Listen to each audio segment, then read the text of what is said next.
কবরে যান 13টা প্রশ্ন রাজনৈতিক প্রশ্ন। এটা মিথ্যা কথা। কোরআন এবং হাদিসের অপব্যাখ্যা করলো। প্রথম প্রশ্ন মান রব্বুকা, অর্থ হলো তুমি আইন মেনেছো কার, সার্বভৌমত্ব মেনেছো কার। নামাজ রোজার প্রশ্ন না, প্রথম প্রশ্ন রাজনৈতিক প্রশ্ন। মান রব্বুকা, তুমি সার্বভৌমত্ব আইন মেনেছো কার। কোরআন এবং হাদিসের অপব্যাখ্যা করলো। আমার দিনুকা, তুমি কোন দলের লোক। কোরআন এবং হাদিসের অপব্যাখ্যা করলো। কয়টা দলিল দেব আপনাদেরকে? দিন মানে আন্দোলন, দিন মানে সংগঠন, দিন মানে মালিক ইয়াউমুদ্দিন, দিন মানে কিয়ামত। তাহলে আমার দিনুকা, তুমি কোন দলের লোক, এটাও রাজনৈতিক প্রশ্ন। কোরআন এবং হাদিসের অপব্যাখ্যা করলো। আমার নাবিউকা, তোমার নেতাকে, তুমি আইন মেনেছো, সার্বভৌমত্ব মেনেছো কার, দল করেছো কোনটা, তোমার দলের নেতাকে। শেষ প্রশ্নটাও নামাজ রোজা হজ যাকাতের প্রশ্ন নয়, এটাও রাজনৈতিক প্রশ্ন। 3টে রাজনৈতিক প্রশ্ন কবরে। আর এই লোক বলে হুজুর শেষ পর্যন্ত আপনিও রাজনীতি করেন। কোরআন এবং হাদিসের অপব্যাখ্যা করলো। যেই বর্ণনা আনা হয়েছে, এই বর্ণনার সনদ দুনিয়াতে কেউ কিয়ামত পর্যন্ত দেখাতে পারবে না। এবার বলেন, যেই বর্ণনার সনদ নাই, এটা সহিহ না বেজাল? এটা সহিহ না জাল? আরো আসতে বলে, এটা সহিহ না জাল? গীবতের 6 অবস্থায় অনুমতি আছে যে এই লোক অন্য লোকের সাথে প্রতারণা করে, সে বিভিন্ন বেদাত কাজ করে, অথবা একজন ধর্মীয় ব্যক্তিত্ব হয়তো কোনো ফতোয়া দিচ্ছে আর আপনি জানেন যে এই লোকটা সত্যবাদী নয়, তাই এখানে অনুমতি আছে সেই লোকের বিরুদ্ধে কথা বলবেন। কবরের প্রথম প্রশ্ন হচ্ছে মার রব, হু ইজ ইউর লর্ড, তোমার রব কে? আমাদের রব। ওমা দীনুক, তোমার ধর্ম কি? আমরা বলবো ইসলাম। ইসলাম আমার ধর্ম। বিশ্বনবীর চেহারা দেখিয়ে বলা হবে আতাআরিফু মান হাযার রাজুল, এই লোকটারে কি তুমি চিনো? আমরা কি বলবো? বালা, অবশ্যই আমরা চিনি। এই নবীর জন্য আমরা দেহের তাজা রক্ত বিলিয়ে দিতেও দ্বিধাবোধ করি না, ঠিক কিনা? কবরে ফেরেশতারা 3টে প্রশ্ন করবে, জানেন তো? জানেন তো? মান রব্বুকা, ওমা দীনুকা, ওমান নবিয়ুকা। তোমার রবকে, তোমার দিন কি, তোমার নবীকে প্রশ্ন হবে না? যারা ফেল করবে, উত্তর দিতে পারবে না, তারা কি বলবে? হা হা লা আদরি সামিআতুন নাস ইয়াকুলুনা শাইয়ান ফাকুলতু। হায় হায়, আমি তো জানি না, লোকেরা কি যেন বলতো, আমিও শুনে শুনে বলতাম, এখন মনে হচ্ছে না।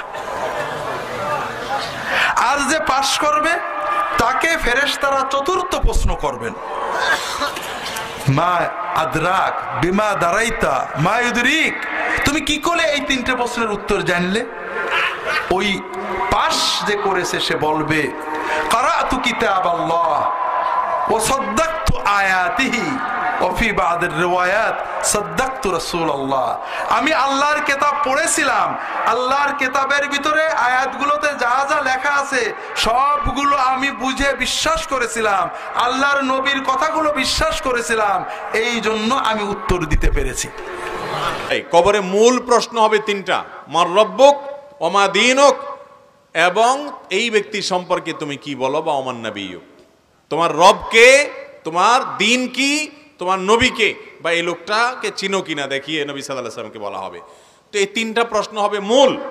এই প্রশ্নগুলোর উত্তর দেওয়ার পর কোন কোন হাদিসে আসছে আবার জিজ্ঞাসা করা হবে যে মা আলামাকা আও মা আদরাকা, তুমি কিভাবে জানলা, তোমাকে কে বলেছে? তখন সে বলবে কারাতু কিতাবাল্লাহ, আমি আল্লাহর কিতাব পড়েছি, সেখানে পেয়েছি। অর্থাৎ জেনে শুনে বুঝে মুসলমান হয়েছে।